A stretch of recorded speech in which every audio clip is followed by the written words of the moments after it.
Deputi Bidang Pengembangan Pemasaran Pariwisata Nusantara Kementerian Pariwisata RI, Esti Reko Astuti, membuka Food Hotel and Tourism Bali 2016 yang dirangkai dengan pameran retail Indonesia hari ini di Bali Nusa Dua Convention Center.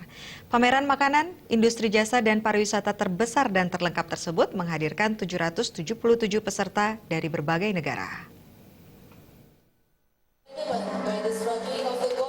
Food Hotel and Tourism Bali 2016 diikuti 777 peserta dari 36 negara di bidang makanan dan minuman, perhotelan, restoran, peralatan makanan, dan pembuatan roti, serta retail.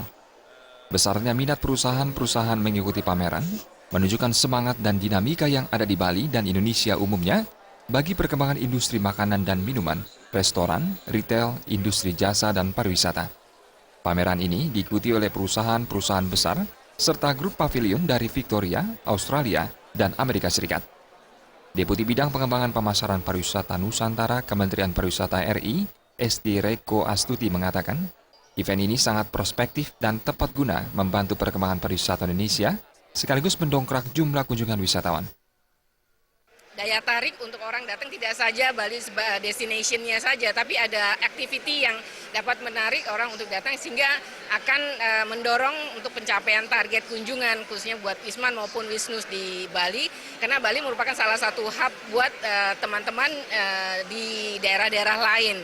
Edukasi lah ya, edukasi buat chef-chef lokal. Di samping mereka mengangkat lokal konten, tapi juga ada chef internasional sehingga standarnya juga dari sisi higienitas itu bisa menjadi standar internasional.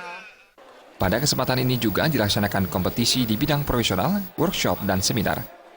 Salah satunya adalah Salon Kuliner, merupakan kompetisi bergengsi di bidang kuliner yang diselenggarakan oleh Bali Culinary Professionals.